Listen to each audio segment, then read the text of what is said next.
Assalamualaikum warahmatullahi wabarakatuh.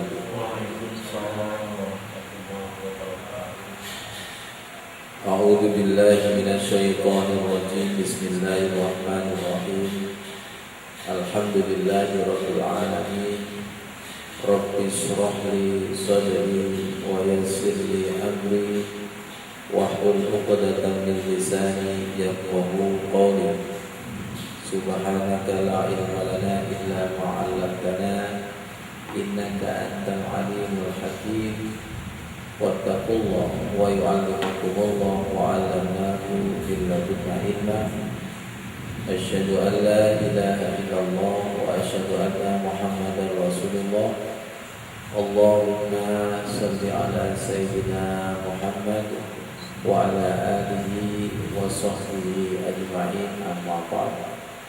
Sahabat sadikin, baik yang live atau online, silakan dibuka surat Al-Baqarah ayat 10. Allah berfirman, fi qulubihim maradun fazadahumullahu maradan walahum adzabun alimun bima kanu yakdzibun.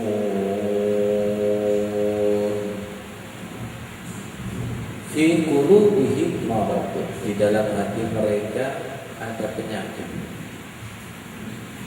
Fazadahumullahu maradan, maka Allah menambah sakit hati mereka.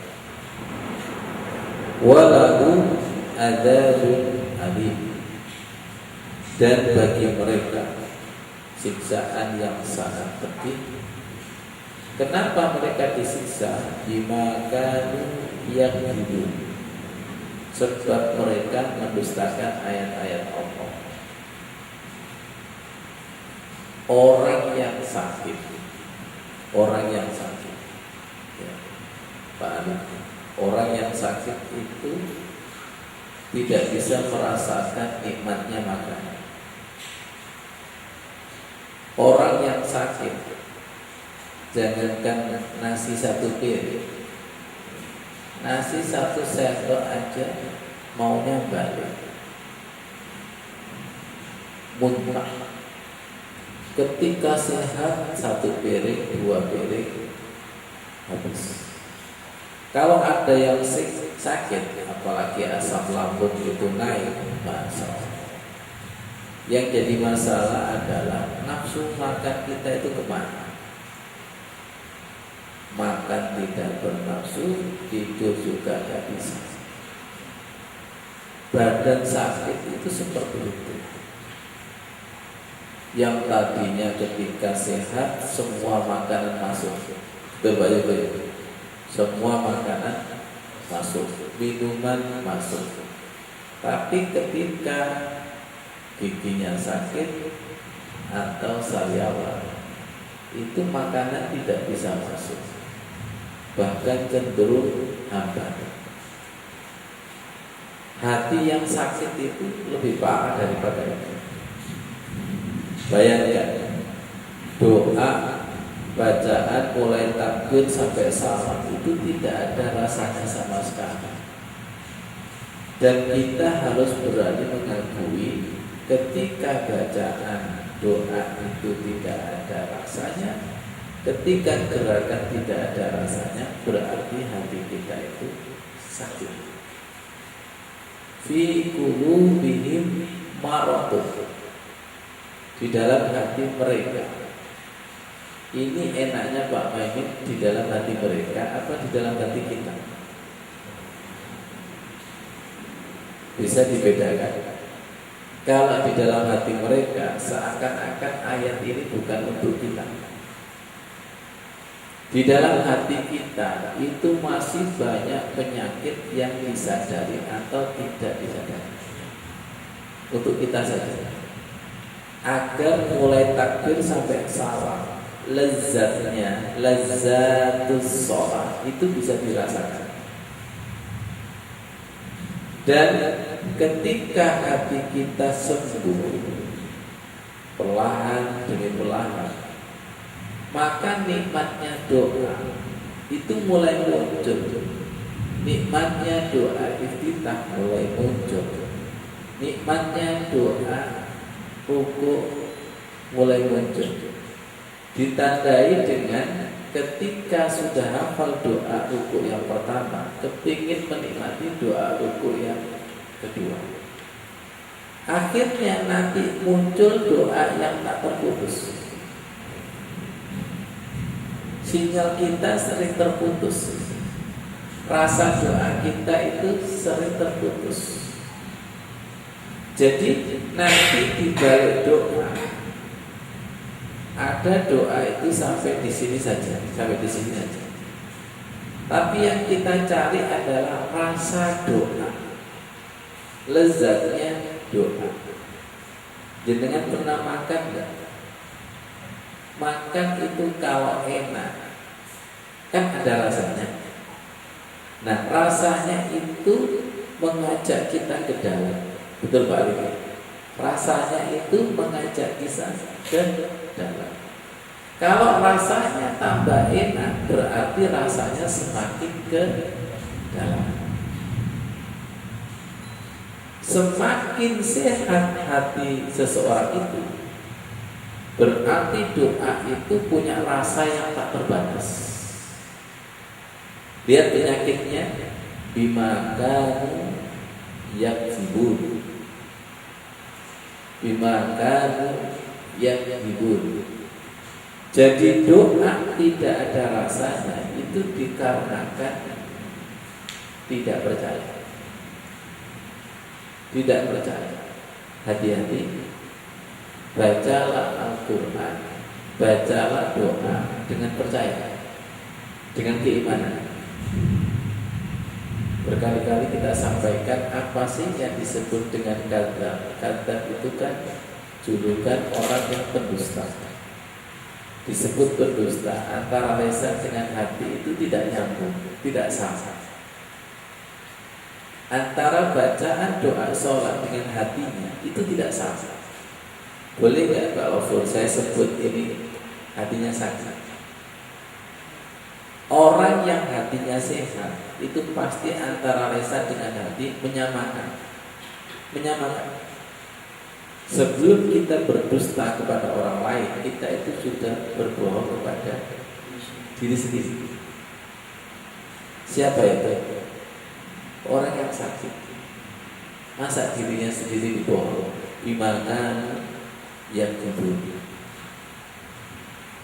Siapa yang bohong itu sudah walahu adzabun alim.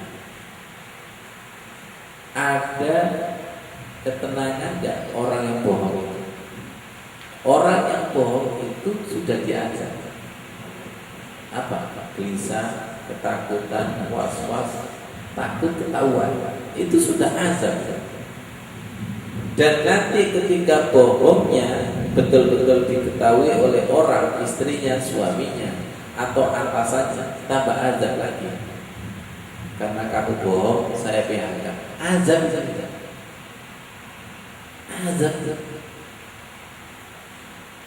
Jadi tidak ketemu enaknya sholat, itu sudah azab ya.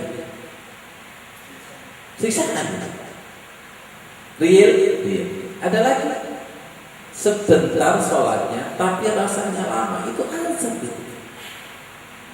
Kepikiran, menghitung rakaat, melihat jam, itu azab gitu. Rasa sebentar, tapi rasanya panjang, itu azab. Sekarang dibalik, bahagia itu panjang tapi rasanya sebentar.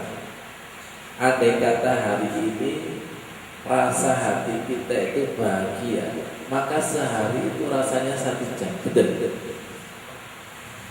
Bisa gak sholat kita itu ada rasa bahagia? Orang saking enaknya makan, saking enaknya sekian piring itu rasanya nemen gitu.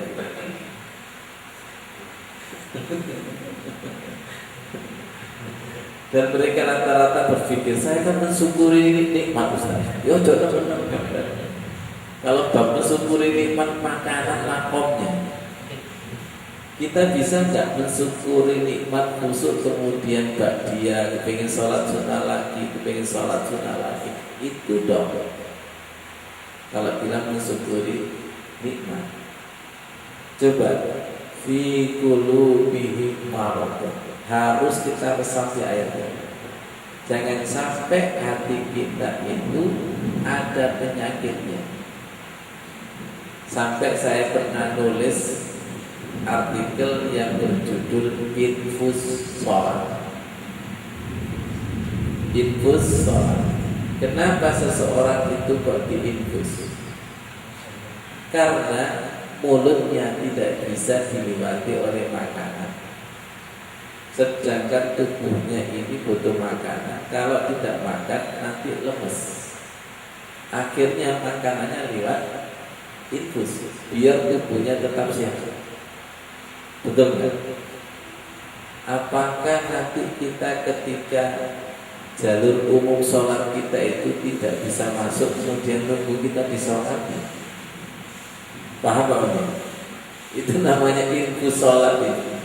Parah kita itu kalau diinfus sholat, berarti nunggu mati, nunggu mati kita. Makanya saya pernah menjelaskan pembagian hati, kan ada yang hati sakit, hati mati, hati sehat, kemudian hati hidup. Orang yang hatinya hidup, man lahu qalbun hayyun, di dalam kitab Madari Salikin disebutkan, barang siapa yang memiliki hati yang hidup, hati yang sehat, yashhadu hadza, mampu menyaksikan apa yang ada di sini, apa yang dibaca itu ada yang disaksikan, apa yang dibaca itu ada yang dirasakan. Yashhadu hadza wa ya'rifu zawqahu, dan mengenali rasanya. Semoga yang hadir ini memiliki hati yang hidup. Kita sudah tahu di antaranya obatnya hati, tombo hati, yaitu obatnya hati itu kan ada 5. Di antaranya adalah sholat 5 waktu, membaca Al-Quran dengan ditadaburi, angan-angan sak maknane, kemudian wakang soleh kumpulono, zikir wengi ingkang suwe, kemudian weteng ingkang luwe.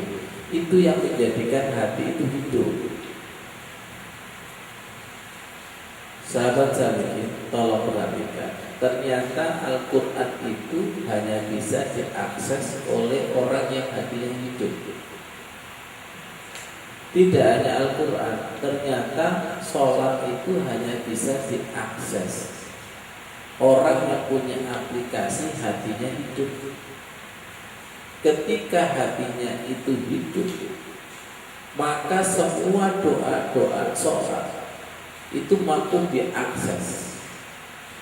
Dengan punya HP, itu syaratnya kan harus punya aplikasi dulu, download di Play Store kan. Setelah punya aplikasi itu baru bisa mengakses. Jadi sholat itu tidak sembarangan bisa diakses oleh semua hati. Semua hati. Ketika hati itu bersih, hatinya hidup, hatinya sembuh, maka semua doa-doa itu bisa diakses. Karena bisa diakses, maka kata per kata daripada doa itu ada sirnya, ada nikmatnya, ada lezatnya. Perhatikan, al-khusyu'u mahalluha fil qalb. Khusyuk itu tempatnya di dalam hati. Kalau hatinya sudah sakit, kalau hatinya sudah keras, maka khusyuk itu tidak bisa masuk. Dia sholat, tapi hanya di fisiknya sholat. Ulama sepakat bahwa khusyuk itu tempatnya di hati. Al-khusu'u mahalluha fil qalb. Khusu' itu tempatnya di dalam hati. Apa yang menjadi penyakit hati yang paling parah? Kadzab. Kadzab. Apa kadzab? Bohong. Dusta. Jadi kita berusaha antara bacaan dengan hati sama, nyambung. Lisan takbir, hati takbir. Lisan al-fatihah, hatinya al-fatihah, nyambung. Jangan sampai kita menjadi kadzab istiqomah. Coba, ini manfaatnya kumpul dengan orang soleh. Coba kadzab kumpul dengan kadzab, lah tidak terasa bahwa dia punya penyakit pendusta. Ya Allah, saya lagi berpikir orang yang kena COVID dengan justifikasi OTG, apa OTG? Orang tanpa gejala, betul nggak? Ya Allah, dia positif tapi OTG. Akhirnya jangan-jangan sholat kita ini juga OTG. Terlihat sholat, tapi gejalanya itu tidak kelihatan. Ya Allah, kita ini pendusta tapi OTG. Kenapa OTG? OTG ketemu OTG, ketemu OTG. Parah. Balik. Tidak khusyuk ketemu tidak khusyuk, ketemu tidak khusyuk. Waduh, aku yang ngono mantep. Ya biasa sih aku yang ngono kok lho. Tapi ketemu yang khusyuk salah. Jadi kita tahu salahnya sholat kita itu jajar kumpul dengan orang yang sholatnya benar. Betul nggak? Orang yang sholatnya benar mampu dan bisa membenarkan. Pendusta kumpul dengan pendusta, kumpul dengan pendusta. Apakah sadar dia itu pendusta? Nggak sadar. Sholat yang tidak khusyuk ketemu dengan sholat yang tidak khusyuk, ketemu sholat yang tidak khusyuk. Masya Allah. Saling meneguhkan. Saling meneguhkan. Beda lagi dengan orang yang sholat khusyuk ketemu dengan orang yang sholat khusyuk meneguhkan. Ya, teruskan. Ya Allah, jangan-jangan hati kita ini berpenyakit kronis sekian lama tapi tidak tahu. Fi qulubihim maradun. Hati-hati. Fazadahumullahu maradun. Jangan sampai hati kita itu berpenyakit tapi kronis. Semoga penyakit-penyakit hati kita disembuhkan Allah Subhanahu wa taala. Ketika duduk di antara dua sujud pada kata wa'afini, ya Allah sembuhkan penyakit dohir dan hati kami. Di situ Pak Yakub. Ketika wa'afini itu, Rabbi firli warhamni wajburni warfa'ni warzuqni wahdini wa'afini. Minta disembuhkan penyakit-penyakit hati kita. Wa'afini ya Allah, wa'afini warunazzilu minal Qur'ani ma huwa syifa. Insya Allah nanti sholatnya itu menjadi syifaul akbar, obat yang paling besar. Atau dalam hadis itu syifaul nafi, obat yang paling ampuh. Masa kita sholat bertahun-tahun tidak tambah sembuh tapi tambah parah penyakit kita itu. Fi qulubihim maradun fazadahumullahu marada wa lahum adzabun alim bima kanu yakzibun. Di sini dilanjutkan wa idza qila lahum la tufsidu fil ardi qalu innama nahnu muslihun. Dan apabila dikatakan kepada mereka, janganlah engkau membuat kerusakan di muka bumi, sebaliknya mereka berkata, qalu innama nahnu muslihun, sesungguhnya kami membuat perbaikan di muka bumi. Coba ini hampir sama ketika dikatakan kepada mereka yang sholatnya tidak khusyuk, mereka malah berkata, kita sudah khusyuk. Ya Allah, seperti itu. Nah, kita ini termasuk yang mana? Kita ini termasuk yang mana? Jadi orang seperti ini hampir sama seperti ayat yang ke-7. Khatamallahu ala qulubihim wa ala sam'ihim wa ala absarihim bisyawatun wa lahum adzabun adim. Allah mengunci rapat hatinya. Khatamallahu ala qulubihim. Hati-hati dengan kata-kata khatama. Allah mengunci ala qulubihim, hati-hati mereka. Wa ala sam'ihim, dan pendengaran atau telinga mereka. Wa ala absarihim, dan penglihatan mereka. Ifsyawatun, tertutup rapat. Walahum adzabun adim, bagi mereka adalah siksa yang sangat agung. Coba ya, kalau hati kita itu berpenyakit dan penyakitnya itu adalah kronis, maka hati ini betul-betul terkunci rapat. Dari ayat ini saya pernah menemukan sebuah rumah yang digembok lama tidak terkunci dan karat. Coba, lama tidak dipakai, lama tidak dikunci. Coba, kira-kira kuncinya bisa masuk? Gak bisa. Akhirnya jalan alternatif diapakan? Digeraji atau diambilkan palu. Allah menggunakan bahasa ala qulubihim.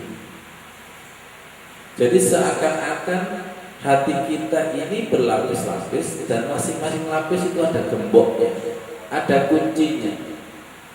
Ya, bisa dipahami. Hanya Allah yang mampu membuka kunci-kunci ini.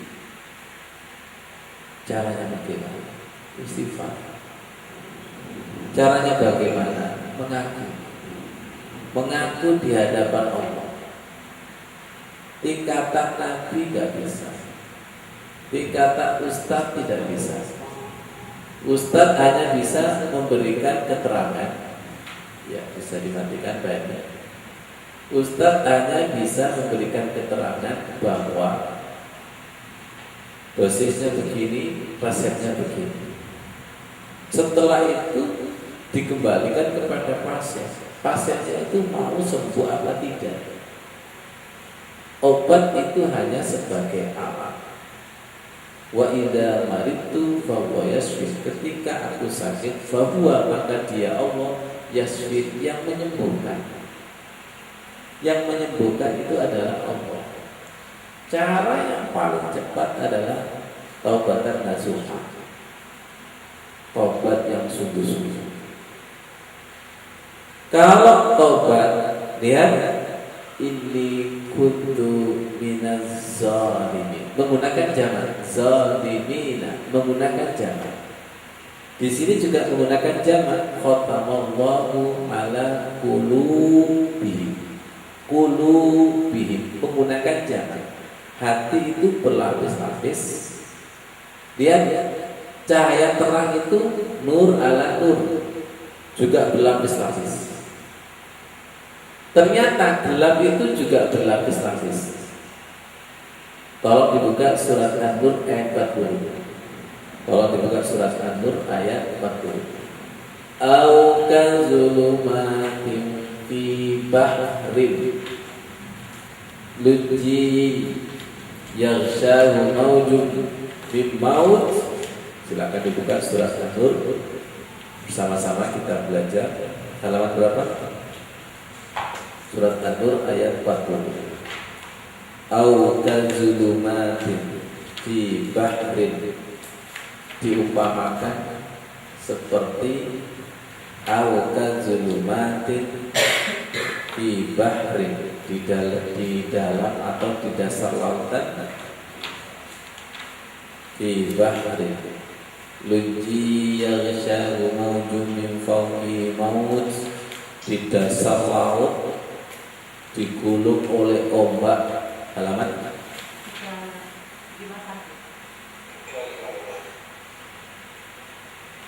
terima kasih karena salah belajar. Ya, terima kasih. Kita 55 ayat 40.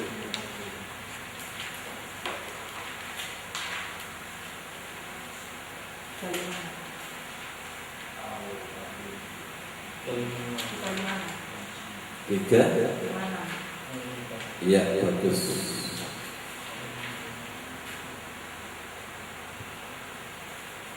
Tiga, lima, enam. Au kadzulumatin fi bahril lujji yaghshahu mawjun min fawqihi maut min fawqihi sahab. Zulumatun ba'duha fawqa ba'din. Atau perumpamaan gelap gulitanya fi bahri, di dalam lautan. Lujji yaghshahu mawjun min fawqihi maut, yang digulung oleh ombak di atas ombak. Min fawqihi sahab, dan di atasnya itu ada mendung. Zulumatun ba'duha fawqa ba'd, mendungnya itu berlapis-lapis. Coba ini kan lawan kata daripada surat An-Nur ayat 35. Nur ala nur, cahaya di atas cahaya. Kalau ini gelap di dalam gelap gulita. Saking gelapnya, idza akhraja yadahu lam yakad yaraha, apabila mengeluarkan tangannya hampir-hampir tidak bisa melihatnya. Coba tambah ngeri lagi. Wa man lam yaj'alillahu nuran fama lahu min nur, maka barang siapa yang tidak dijadikan Allah cahaya baginya, maka siapapun tidak ada bisa memberikan cahaya.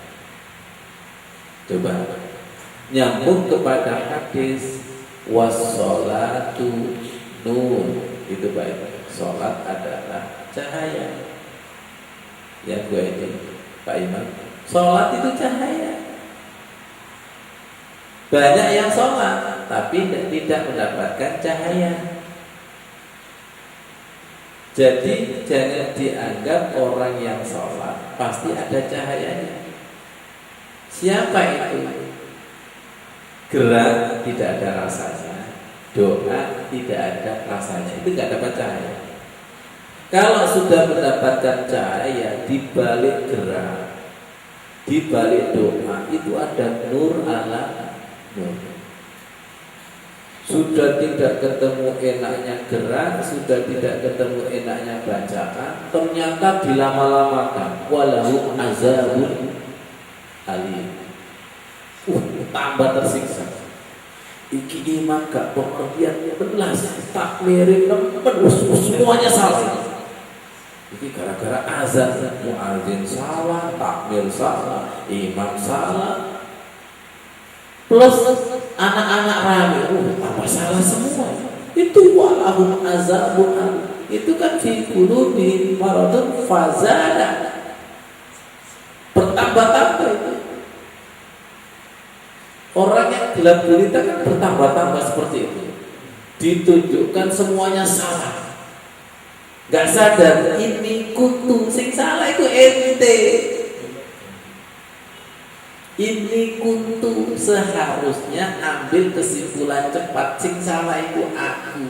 Ini kuntu, salahnya berlapis-lapis. Minaz zalimin, jamaah itu berlapis-lapis. Khusus itu berlapis-lapis. Cahaya itu berlapis-lapis. Kamiskatin fiha misbah. Kita tadi sama-sama sholat isya, khususnya itu berlapis-lapis sesuai dengan keimanan, amal soleh kita masing-masing. Oke, katakanlah sama-sama enaknya, tapi enaknya berlapis-lapis. Siapa yang memasukkan ke dalam cahaya di atas cahaya itu? Yaitu Allah. Fi qulubihim maradun fazadahumullahu maradan, nyambung kepada surat An-Nur ayat 40. Au kadzulumatin fi bahril lujji yaghshahu mawjun min fawqihi mawj min fawqihi sahab. Dan ini sudah dialami oleh Nabi Yunus. Ini sudah dialami Nabi Yunus. Tolong perhatikan, hanya sekali salah dimakan ikan paus, hanya sekali saja salah seperti itu. Pertanyaannya, terus kita berapa kali salah? Sekali salah aja, ini kuntu minaz zaliminnya seperti itu. Dan kita tidak akan pernah bisa menyamai keadaan kejiwaan Nabi Yunus, ini kuntu minaz zalimin. Karena ini kuntu minaz zalimina kita itu baru di majelis taklim, belum di dalam perut ikan paus. Semoga dibahagiakan Allah. Secara tafsir ikan paus, tapi secara takwil adalah ikan paus, masalah yang gak selesai-selesai. Kalau tidak cepat ngaku ini kuntu minaz zalimin, masih menyalahkan suaminya, istrinya, orang lain, tunggu datang lagi ikan paus, masalah yang lebih besar. Ulama-ulama sepakat kalau kita tidak punya waktu, sedangkan masalah kita itu besar, doa apa yang paling mustajab? Istighfar. Istighfar yang betul-betul istighfar, yaitu taubatan nasuh. Itu insya Allah dengan sendirinya akan terurai. La ilaha illa anta subhanaka inni kuntu minaz zalimin. Mari kita kupas lebih dalam lagi bahwa Nabi Yunus itu sudah ma'rifat dengan kata la ilaha illa anta. Sudah ma'rifat. Karena salahnya ma'rifatnya itu hilang, ihsannya itu hilang. Dengan ini kuntu minaz zalimin akhirnya dikembalikan lagi. Nah, kita itu sering zikir la ilaha illa anta, tapi tidak sadar akan anta. Pak Arif paham? Dan kita tidak sadar ini kuntu minaz zalimin. Silakan zikir la ilaha illa anta subhanaka inni kuntu minaz zalimin sekian ribu, tapi kesadaran antanya belum ada. Kesadaran ini kuntu minaz zalimin belum ada. Kesadaran ini yang penting. Sekarang mari kita renungkan. Sebelum zikir la ilaha illa anta subhanaka inni kuntu minaz zalimin, itu dulu mana? Pak Ufur, zikir baru keadaan baru zikir. Dulu mana kira-kira? Dulu keadaannya adalah aku yang salah dengan boten nanti salah. Ini keadaan. Sebelum Nabi Yunus zikir, itu keadaan dulu. Keadaan yang betul-betul terjepit, betul. Dan ini adalah totoani mati. Bahkan di dalam ayat lain disebutkan andai kata zat, nama lain daripada Nabi Yunus, kalau tidak ahli membaca tasbih di dalam ikan paus, tak biarkan sampai hari dibangkitkan. Allah sendiri berkata seperti itu. Andai kata Zannun itu yang dimaksud adalah Nabi Yunus tidak ahli membaca tasbih, maka tak biarkan sampai hari dibangkitkan. Bahkan di dalam kitab tafsir itu ada keterangan yang unik. Para malaikat itu mendengar suara tasbih dan tidak bisa mensensor suara tasbih ini suaranya siapa. Tingkatan malaikat ada di dalam kitab tafsir Bawawi. Saya mendengar tasbih ini suaranya manusia, hewan apa tumbuhan. Lapor kepada Allah. Lapor kepada Allah, ini ada suara tasbih tapi tidak kelihatan. Masya Allah. Akhirnya Allah berkata, itu adalah Zannun yang lagi saya hukum. Zannun yang saya hukum. Masya Allah. Dari cerita ini bisa diambil hikmah. Kok sampai tidak kelihatan, itu saking apanya? Saking ikhlas. Ikhlas itu kan kosong, tidak terlihat. Dikatakan iblis saja tidak bisa. Pernah kita share sama Pak Ilmi itu ada ayat qala fa bi izzatika la ughwiyannahum ajma'in illa ibadaka minhumul mukhlasin. Iblis itu berikrar minta kekuatan Allah. Ya Allah, saya minta kekuatanmu untuk menggoda manusia semuanya, dan pasti semuanya tergoda illa kecuali ibadaka minhumul mukhlasin, kecuali hamba yang ikhlas. Ternyata hamba yang ikhlas itu apa? Frekuensinya itu tidak bisa didetek, tidak bisa didetek oleh setan. Nah, kayaknya wiridan kita la ilaha illa anta itu masih kena detek, masih satu zona itu.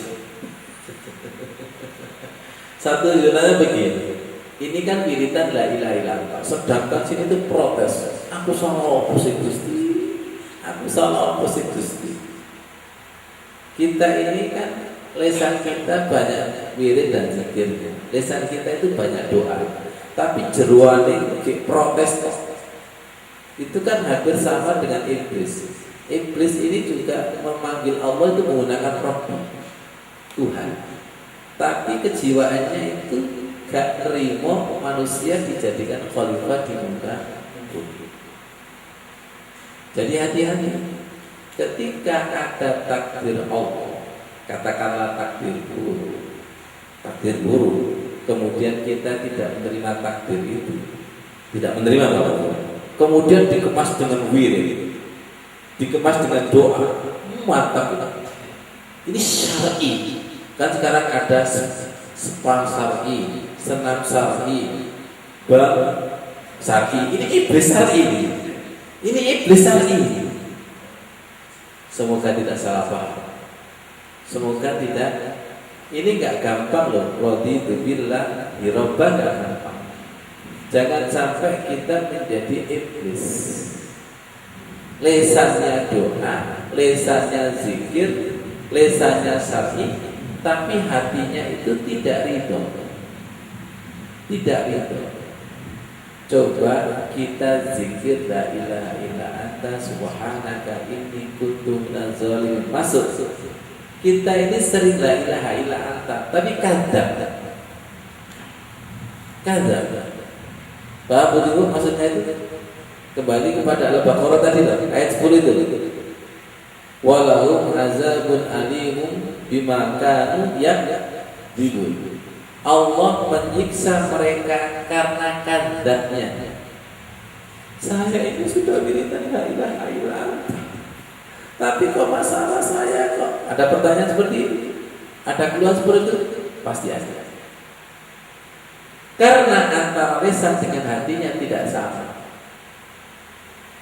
Tidak sama. Yang tadi saya mengajak jenengan untuk memahami. Sebelum ada wiridan la ilaha illa anta, itu keadaan dulu, baru wirid. Apa wirid baru keadaan? Baik. Ayat itu turun, ayat dulu baru keadaan. Apa kejadian peristiwa ada pertanyaan baru turun? Nah, kita ini tidak ada kejadiannya, tidak ada peristiwanya, tidak ada peristiwanya, tidak ada kejadiannya. Sedangkan ini peristiwa kejadian dulu Nabi Yunus itu, kejadian dulu yang ada kepepetnya, yang mengaku salah betul-betul ini kuntu minaz zalimin, dan mengaku bahwa la ilaha illa anta subhanaka.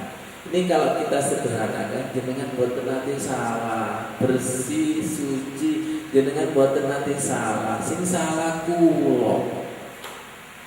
Kayaknya enak gitu, lebih mantep ya, daripada soal la ilaha illa anta subhanaka inni kuntu. So Arab tapi ini kafir. Betul gak ini?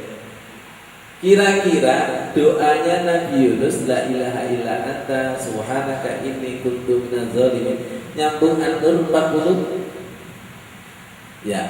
Kalau kita ini betul-betul ngaku di hadapan Allah, insya Allah dari 40 menuju ke 35. Nur ala nur. Semoga yang hadir ini mendapatkan nur ala nur. Terutama nurus sholat, terutama nurnya sholat. Lihat, terutama nurnya doa. Siapa yang mendapatkan nur doa? Ini tandanya saya kasih tahu. Nur doa itu Pak Ali, ada doa, tapi di situ ada dimensi yang tak terbatas. Siapa itu yang berdoa itu tapi tidak pernah bosan? Karena di balik kata demi kata itu dibuka nurnya, ada rasa, ada kenikmatan, dan ada keajaiban kun fayakun. Ya Allah, itu tandanya sudah mendapatkan nur doa. Hati-hati. Makanya as-sholatu ad-doa, sholat itu adalah doa, doa yang ada nurnya. Gerakan sholat itu kan gitu-gitu aja. Bacaan doa sholat kan gitu-gitu aja. Ayo silakan ngomong gitu-gitu aja. Bagi orang yang sudah mendapatkan nur, bukan gitu-gitu aja. Di dalamnya itu ada nur ala nur, nur ala nur. Terserah jenengan, sholatnya masuk ke An-Nur 40 apa An-Nur 35. Langsung aja. Sholat kita itu sering masuk ke An-Nur 40 apa An-Nur 35? Ya kayaknya di haji kon. Milik kamar mana kita ini? Milik kamar mana? Ini tambah jelas. Sahabat Salikin yang sudah gabung sekitar 18, terima kasih. Sholat kita itu sering sholatnya masuk ke An-Nur 40, tandanya sebentar rasanya lama. Atau sholatnya masuk An-Nur 35, lama rasanya sebentar. Baik, lebih rinci lagi. Sholat kita itu kan isinya doa.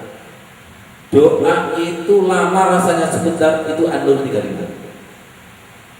Tapi kalau doa kemudian tangan kiyu, asam uratnya muncul, moto mermelek, jelas ya.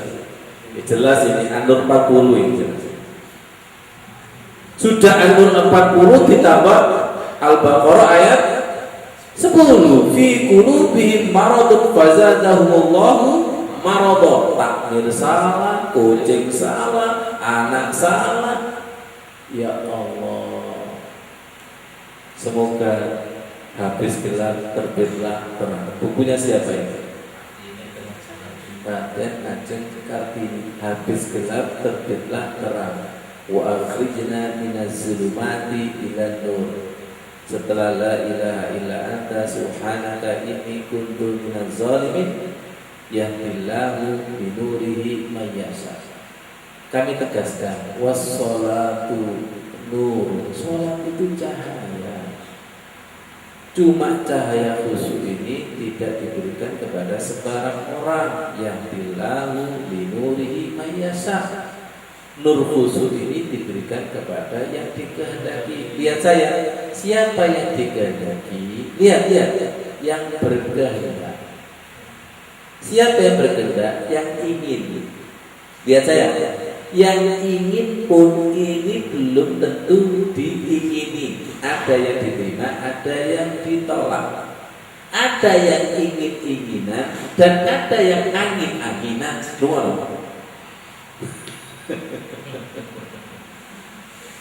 Gimana Pak Ali? Lanjut nggak? Yang ingin, Allah akan berkehendak ketika kita berkehendak. Allah akan ingin ketika kita ingin. Nah, siapa yang ingin? Faman yuridillah ayyahdiyahu yasrah sadrah. Barang siapa yang diingini Allah, maka Allah akan melapangkan dadanya dengan cahaya. Ingin diingini, fadzkuruni adzkurkum. Dan itu terasa sekali ketika kita ingin menghadap, ingin zikir, kemudian diingini, direspon oleh Allah, itu terasa. Oh, ini belum diingini. Kalau belum diingini, bertepuk sebelah tangan, maka sebentar itu rasanya lama. Kalau ingin diingini, fadzkuruni adzkurkum, ya jelas. Lihat, seperti saya nelpon. Kalau saya nelpon nggak diangkat-angkat, itu ada keselnya nggak? Iya, kalau nelpon diangkat, kemudian dalam pembicaraan itu nyambung, walaupun berdiri, itu tidak terasa. Ini yang penting. Ini yang penting. Nah, kata kuncinya tadi adalah ini kuntu minaz zalimin. Ini kuntu minaz zalimin. Kalau kita sederhanakan di dalam doa rukuk dan sujud, subhanakallahumma rabbana wa bihamdika. Aku mek salah tok. Allahumma ghfirli. Allahumma ghfirli. Saya ulangi lagi, subhanakallahumma rabbana. Coba itu. Subhanakallahumma rabbana. Kan hampir sama. La ilaha illa anta subhanak. Maha suci Tuhan kami. Maha suci Engkau ya Allah. Subhanaka. Subhanakallahumma. Maha suci kamu ya Allah. Rabbana Tuhan kami. Jenengan niku mboten nate salah Gusti. Allahumma firli ya Allah, ampunilah. Mari kita evaluasi. Doa kita baru membaca apa betul-betul memohon seperti Nabi Yunus di dasar laut yang taruhannya tidak diterima mati. Kita kan tidak pernah takut tidak diterima. Tambah mati lagi. Iya. Baik. Kesadaran doa kita itu baru membaca. Subhanakallahumma rabbana wa bihamdika wa fil subhana rabbiyal azim. Kesadarannya baru membaca. Enggak ada takutnya sama sekali. Dan tidak ada ingin untuk diingini. Tidak ada ingin untuk diterima. Ini kena dalil innamal a'malu binniyat atau tawafur. Sama-sama membacanya, sama-sama beramal doa, tapi tergantung niatnya. Kliknya ini mana yang dihidupkan? Wong si fulan itu niatnya moco, ya wis, ya moco dhewe. Coba kalau tidak disadarkan oleh hamba Allah, enggak akan sadar. Mulai balik sampai tua itu ya. Subhanallahil azim, subhanallahil azim, subhanallah. Masih membaca terus. Masih membaca terus. Kita yang niat dialog itu tidak selalu diterima. Tidak selalu diterima. Itu butuh keikhlasan, butuh kesabaran, cinta dan ridha. Subhanakallahumma rabbana wa bihamdika maghfirli. Kita berpikir simpel aja. Kayak ini, kemudian Bu Edi, subhanallah luar biasa. Kita berpikir simpel aja. Secara tekstual, subhana rabbiyal azimi wa bihamdi. Dengan juga baca itu sama. Sama. Secara teks. Lihat anak kita juga baca doa itu. Tapi kesadarannya, jeruannya itu tidak boleh sama. Kita bilang ya Allah. Anak kita juga, ya Allah. Sama secara teks, sama. Tapi tingkat kesadarannya tidak boleh sama. Kenapa tidak boleh sama? Karena kita sudah dewasa. Allah kita juga pernah ngasih pelajaran sakit, pelajaran kecelakaan, bangkrut dan lain sebagainya. Ini yang menjadikan ya Allah kita itu ada kemencernya. Ya Allah. Sedangkan anak kita kan belum ada tempahan. Paham Pak Ali maksudnya? Gak ada tempahan. Ya Allah, ya Allah, ya Allah, ya Allah. Gak ada tempahan. Allah kita itu harus hidup. Hidupnya itu Pak Ghafur. Ya kalau marah, rezeki kita dikurangi, kenikmatan kita dikurangi, hidup kita itu sengsara. Itu kalau marah. Kalau senang dengan kita, rezeki itu melimpah. Lihat saya, anak kecil sudah mampu nggak bisa diajak bicara seperti ini? Belum, nggak nyadar. Makanya ya Allahnya ya masih datar ya Allah, ya Allah, ya Allah, ya Allah, ya Allah. Sedangkan kita sudah ada tempahan sengsara, pak, betul ya Allah. Itu yang menjadikan. Hati-hati bertemu dengan orang yang barusan sakit. Itu ya Allahnya punya dimensi. Betul kan? Hati-hati, orang yang barunya sakit itu, barusan sakit sembuh, itu dimensinya tidak bisa kita kejar yang tidak sakit. Semoga paham, betul gak? Betul ya? Orang yang baru sakit itu, ya Allahnya itu Masya Allah, ya betul. Betul, kenapa? Karena orang yang sakit itu dipaksa oleh keadaan sehingga Allahnya itu paling punya dimensi. Jeruh gak kira-kira? Jeruh itu. Jeruhnya itu seperti di dasar laut. Ya Allah, ya Allah, ya Allah, ya Allah. Jadi ya Allah kita itu kalau nggak kepepet itu nggak akan. Ya Allah ya Karim, ya Allah ya Karim. Semoga menjadi ilmu yang bermanfaat. Kita takut doanya Nabi Yunus hanya sekedar di lisan. Apakah nunggu tempahan-tempahan Allah naudzubillah yang mengerikan? Cukup Gusti.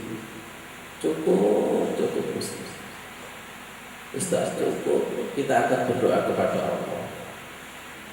Dan Allah insya Allah Maha tahu keimanan kita tidak akan bisa seperti Nabi Yunus. Cukup dengan keadaan kita sekarang. Cukup ya Allah. Cukup ya Allah, cukup ya Allah, cukup dengan pandemi ini ya Allah, cukup ya Allah. Ini kuntu minaz zalimin, ini kuntu minaz zalimin. Ya Allah jangan sampai kami disiksa sholat, jangan sampai kami ini disiksa zikir, jangan sampai kami ini disiksa syariat. Ini kiasan-kiasan semua loh. Saya loh sudah syariat masih gini-gini aja. Ya Allah, sedih Rasulullah. Saya ini sudah sholat kok masih gini-gini aja.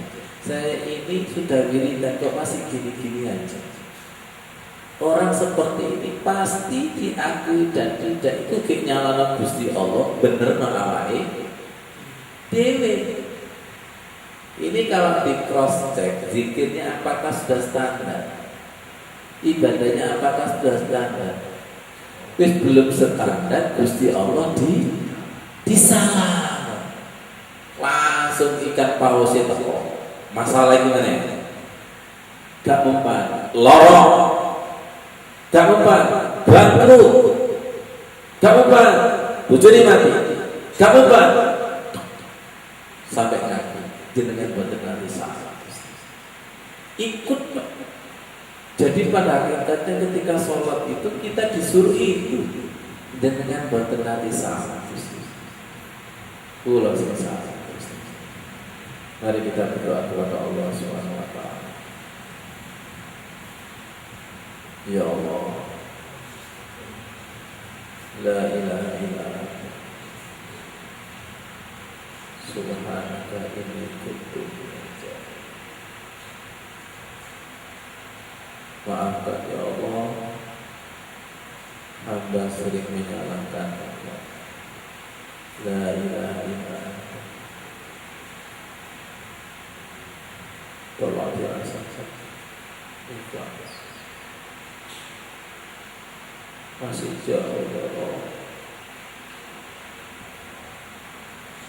Wassalatu nurun, salat adalah cahaya.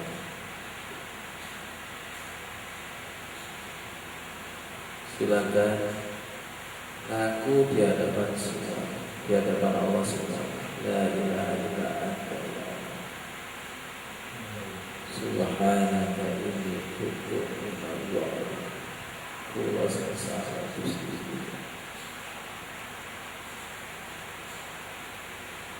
Saya yang salah Gusti. Inni kuntu minadh dhalimin. Inni kuntu minadh dhalimin. Allah tidak pernah salah. Al-haqqul wahid. Tapi sering kita salah. La ilaha illa anta subhanaka inni kuntu minadh dhalimin. Wa akhrijna minadh zulumati ilan nur. Keluarkan dari kegelapan ya Allah masalah yang tidak selesai. Wa akhrijna minadh zulumati ilan nur. Intinya adalah ini kuntu. Ini itu sudah aku betul-betul ini.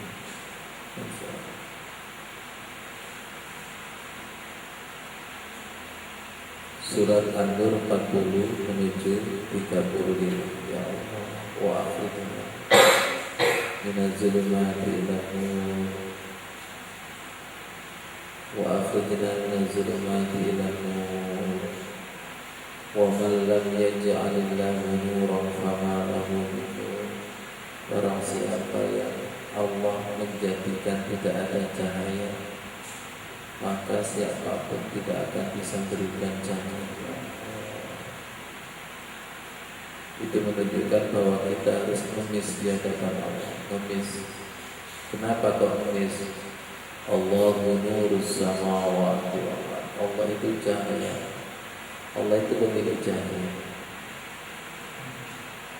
Masuk Allahumma ja'al fi qalbi nuran wa fi lisani waj'al fi sam'i nuran waj'al fi basari nuran waj'al min tahti nuran waj'al min fawqi nuran wa ayyamini nuran wa ayyasari waj'al amami nuran waj'al khalfi nuran waj'al fi nafsi nuran wa anzilni nuran.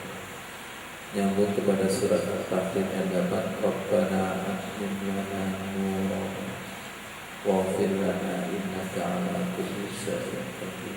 Rabbana atim lana nuran, atim lana nurana, sempurnakan cahaya kami ya Allah, agungkan cahaya. Rabbana atim lana nuran waghfir lana innaka ala kulli syai'in qadir.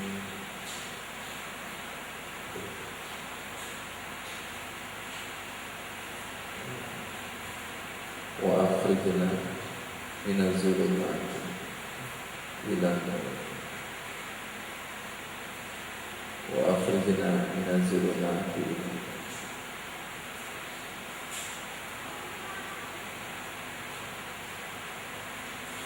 Baik sahabat salikin, ada lagi kebodohan yang tidak diketahui. Itu juga inni kuntu minadz zalimin. Kebohongan yang tidak disadari, ini kuntu minadz zalimin. Sholat yang asal-asalan sekedar menunjukkan kewajiban, itu ini kuntu minadz zalimin. Baik. Bagaimana kita tahu? Kita tahu bahwa itu salah. Ya ketika sudah benar. Bagaimana kita tahu bahwa kemarin kita gelap? Ya ketika sekarang mendapatkan cahaya. Bagaimana kita tahu bahwa kemarin tidak khusyuk? Ketika sekarang dikhusyukkan. Wa akhrijna minaz zulumati ila. Ila itu gelap. Kalau sudah dapat cahaya, kita tahu gelapnya. Kalau kita ila sidqin, jujur, maka kita tahu dustanya kemarin. Betul? Kalau sekarang kita benar, berarti tahu salahnya kemarin. Nih. Oke. Sekarang kita agak benar. Ternyata besok dibenarkan Allah lagi. Ternyata kemarin masih salah. Begitu terus. Kalau begitu kita sadar panggonane salah, sedangkan Allah itu adalah panggonane benar. Jadi sholat itu mengupas diri paling untuk man arafa nafsah, mengenali diri terus. Kalau mengenali diri kita itu tempatnya salah. Benar sebentar besok salah. Benar sebentar besok salah. Yang tidak pernah salah al-haqqu birrabbik. Tapi karena gelap gulitanya Gusti Allah yang maha benar itu di salah-salah wis gak karu-karuan. Andai kata doa hamba ini didapatkan di langit, itu isinya apa? Isinya apa? Isinya protes. Alhamdulillah Gusti Allah gak tahu stres. Wong kita aja sebagai orang tua disalah-salahkan anak kadang ya stres. Karena stresnya sampai awakmu ini dari wong tua ngaku sih. Ya Allah misalnya Gusti Allah nawari kowe. Terus awakmu ini dari pangeran. Ya Allah, sampai pernah itu ada keterangan silakan cari Tuhan selain itu. Mira tekan dunia. Kalau tidak mau diatur alhamdulillahirabbil alamin. Wis aturun dhewe wis. Juku emas itu duwe wis aturun dhewe kok tambah bingung. Allahu Akbar. Ini saking al-pertemuan dan debu itu sampai tingkatannya Gusti Allah itu al-haq. Allah itu maha benar. Jadi ketika kita mendapatkan nur sedikit demi sedikit, itu akan menjadikan kita tahu diri. Ya. Ini betul-betul tahu diri. Nabi Yunus itu betul-betul tahu diri. La ilaha illa anta subhanaka. Itu tahu diri. Itu sudah tahu diri. Sedangkan kita itu sudah wiridan seperti itu tapi belum tahu diri. Itu sudah tahu dirinya. Aku itu salah ya. La ilaha illa anta subhanaka inni kuntu minadh dhalimin. Padahal salahnya sih tidak seberapa, ngambek dakwah. Salahnya nggak seberapa karena Nabi hukumannya ya seperti itu. Ya nggak sempat menyalahkan Allah karena ngambek gitu aja, ngambek, marah. Semoga menjadi ilmu yang bermanfaat.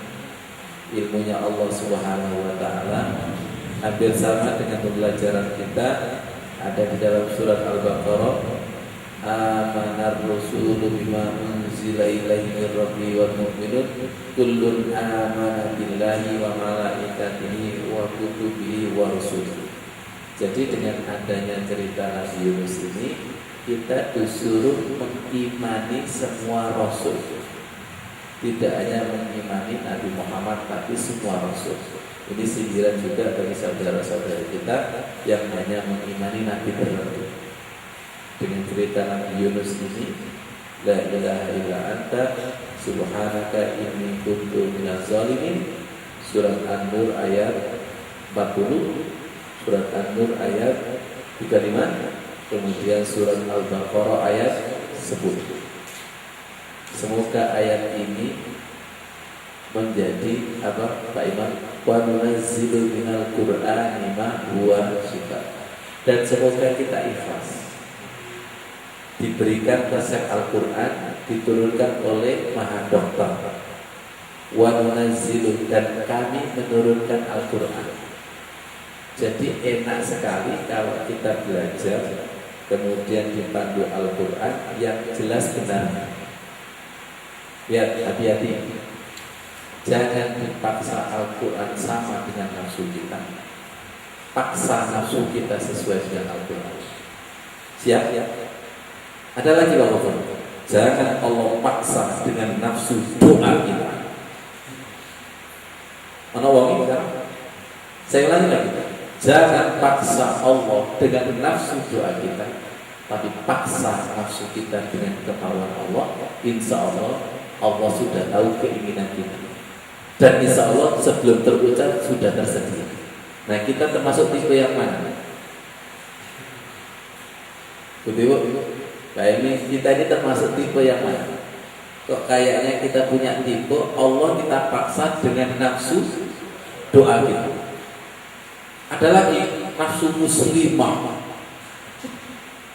ada lagi nafsu syar'i.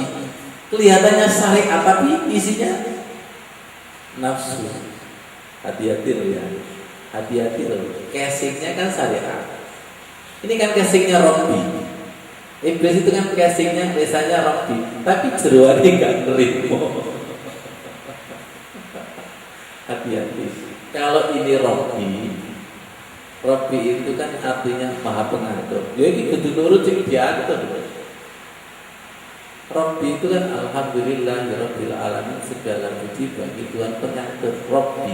Kalau jenengan sudah ya Robbi, berarti sudah bersedia 100% diatur.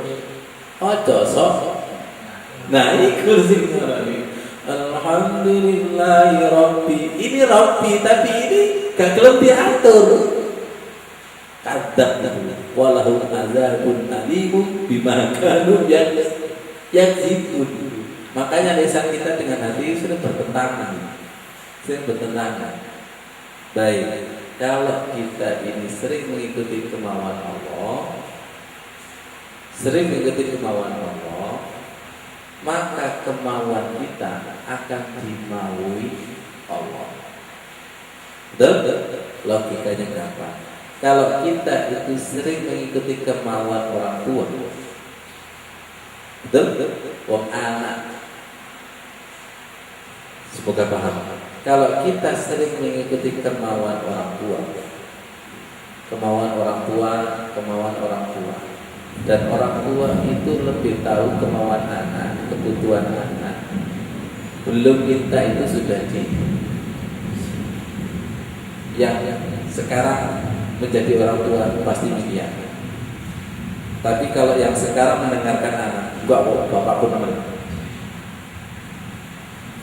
awak itu beritahu tadi wong tua iku apa mesti gitu. Nah, Gusti Allah jadi sering ngomong awak pun gak tahu dari Gusti Allah itu apa. Semoga menjadi ilmu yang bermanfaat. La ilaha illa anta subhanaka inni kuntu minaz zalimin. Sadari ini kuntu minaz zalimin. Inni kuntu minaz zalimin wa akhrijna minaz zulumati ilan nur. Wassalatu nurun. Salat adalah cahaya. Al-Quran adalah cahaya. Allah sendiri juga punya nama nur, yaitu cahaya. Semoga cahaya masuk ke dalam hati kita masing-masing, menjadi ilmu yang bermanfaat. Wassalamualaikum warahmatullahi wabarakatuh.